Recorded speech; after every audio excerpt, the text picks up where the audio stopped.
Sir అదేవిధంగా శుక్రమహాదశ నడుస్తుంది అంటా ఉంటారు సార్. అంటే ఇప్పుడు ఏలినాటి శని ఉన్న వాళ్ళకి శుక్రమహాదశలోకి వాళ్ళు రావాలంటే గూడా దానికి గూడా ఏదన్నా మనం అదృష్టరత్నం పెట్టుకునే ఛాన్స్ ఉంటదా? అసలు అసలు జాతక మనం పరంగానే వస్తుందంటారా? అసలు మనం ఇచ్చేది శుక్రశేత్రత్నం. హ్మ్. శుక్రశేత్రత్నం అంటే ఏంటి?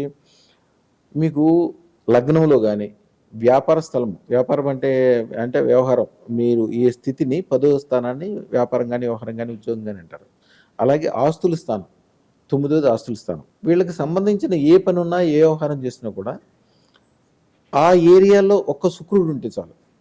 ముఖ్యంగా 11th ప్లేస్‌లో 11th ప్లేస్‌ని అంటే జాతక చక్రంలో 11th ప్లేస్‌ని 11. లాభస్థానము అంటారు. లాభస్థానంలో శుక్రుడు ఉంటే వాళ్ళకి తిరుగులేదు. ఎందుకని? ఒక ఇంత అమెరికన్ డైమండ్ రాయి తీసుకుంటే దాని ఖరీదొచ్చి 100-500 వరకు ఉండొచ్చు. అదే అంతే సైజు డైమండ్ తీసుకుంటే దాని ఖరీదు 10,00,00,000-100,00,00,000 వరకు ఉంటుంది. ఎంత డిఫరెంట్ ఎక్కువ ఉంటుందో చూడండి. దాని ఖరీదు గాని, దాని వ్యవహారం గాని ఎంత టాప్ లెవెల్ ఉంటది.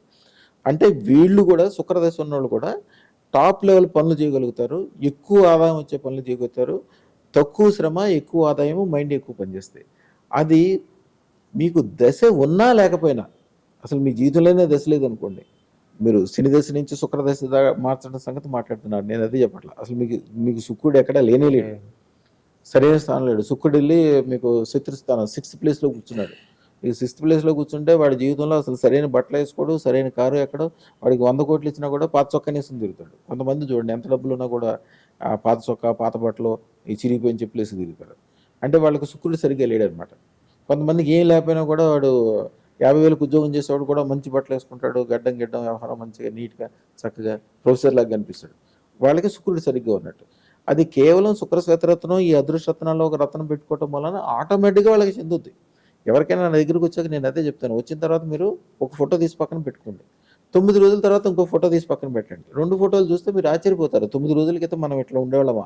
ఈ కళ్ళంతా ఎట్లుండి, మొహం అంతా పట్టుకుండి, బట్టలన్నీ ఎట్లుండి, మైండ్ అంతా ఎట్లా ఉండేది అనుకుంటారు. అప్పటికప్పుడే మారిపోతారు. శుక్రదశ ఆటోమేటిక్‌గా రావాలంటే అదృష్టరత్నం అది. అనమాట.